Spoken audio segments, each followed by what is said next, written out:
arkadaşlar, kanalıma hoş geldiniz. Bugün sizlerle yönelme durum ekini işleyeceğiz. İsterseniz hemen derse başlayalım. Evet, yönelme durum eki yani veya a kelimelere eklenirken hangi durumlara girer buna bakıyoruz. Mesela bir kelimenin son hecesinde a, I, o veya u harfi varsa a şeklinde ve araya da yardımcı harf olarak y sesi gelecek şekilde eklenir.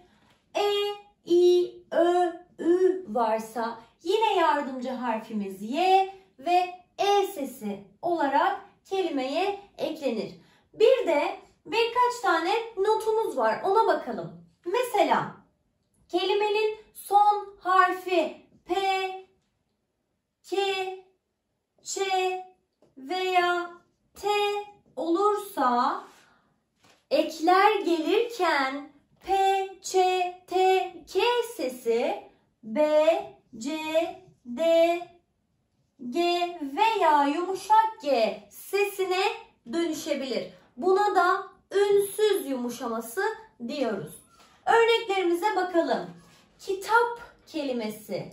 Kitap kelimesi son hecesinde a sesi olduğu için a sesi alır ve son harfi p ile bittiği için b sesine dönüşür.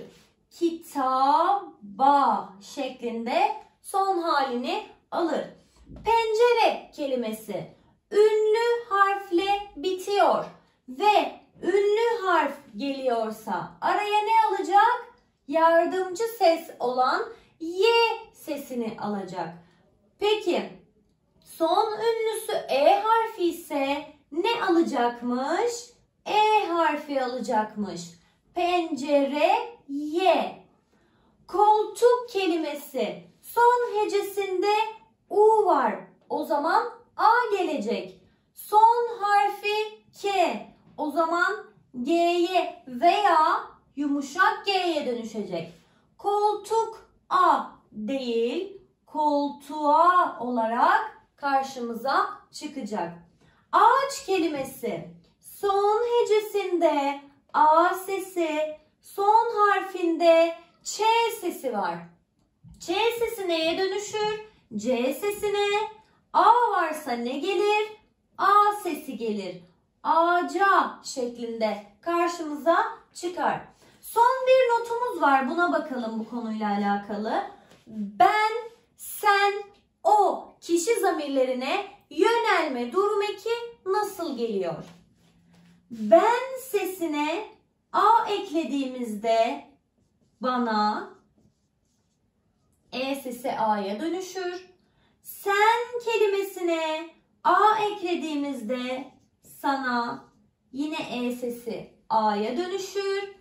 O kelimesine a eklediğimizde sadece o zamirine özel olarak ne kaynaştırma harfi alır ve ona olarak kullanıyoruz. Mesela Pınar ona kalem verdi. O kişi zamirini kullandım ve a sesini eklerken araya ne kaynaştırma harfini getirdim. Ona dedim. Şimdi örneklerimize bir bakalım. Günay Melis kitap verdi. Günay kime kitap verdi? Günay son harfinde i var. O zaman ne gelecek? E. Peki Melis kelimesi bir isim. Son harfi sessiz harfi olduğu için herhangi bir kaynaştırma harfine gerek duymuyorum. Günay Melis'e kitap verdi diyorum. Yolcular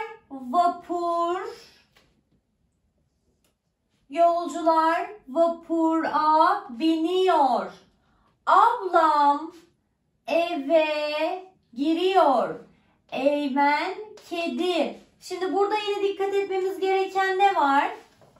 Kedi kelimesi sesli harfle bitti. Yani E harfini getirmem için buraya bu eki kullanabilmem için kaynaştırma sesini kullanmam gerekecek. Eymen kediye bakıyor demem lazım. Deniz okul gidiyor değil. U harfinden sonra ne geliyormuş? A. Deniz okula gidiyor demem gerekecek. Şimdi diğer örneklerimize bakalım. Evet arkadaşlar, son örneklerimizi yapalım. Sonraki videomuzda uzaklaşma durum ekine bakalım. Her sabah iş gidiyorum. Burada bir yönelme hali mevcut. O zaman kelimemin ünlü harfi neymiş? İ. Ne demiştim? E, I, Ö, Ü varsa E sesi gelecek demiştim. Her sabah işe gidiyorum olması gerekiyor. Öğretmen ders E var. Öğretmen derse başlıyor demeliyim. Kedi ağaç tırmanıyor. Hemen hatırlıyorum. A, I, O, U harfleri varsa kelimede A sesi gelecekti. Peki kelimenin sonunda P, Ç, T, K harfleri varsa ne olacaktı? Yumuşama olacaktı. Ünsüz yumuşaması olacaktı. Ç sesini C'ye dönüştürecektim. Kedi ağaca tırmanıyor diyecektim. Annem ben çay veriyor. Annem kime çay veriyor? Ne demiştim? Ben veya sen varsa kelimede A sesi alır. Bu özel bir durumdu. A sesi alır. Bana veya sana şeklinde kelime değişir demiştik. O zaman annem bana çay veriyor diyeceğim. Öğrenciler kitap bakıyor. Neye bakıyormuş öğrenciler? A sesi var. O zaman ne getireceğim? A sesi. P sesi var. O zaman neye dönüşecek? B sesi. Silelim. Öğrenciler kitaba bakıyor dedik. Pervin otobüs biniyor. Pervin neye biniyor? Ü sesi var son hecesinde. Ü varsa E olacak. Pervin otobüse biniyor diyeceğim. Sen yalan söylüyorsun. Kime? O kişi zamirini kullanacağım. Ne demiştim?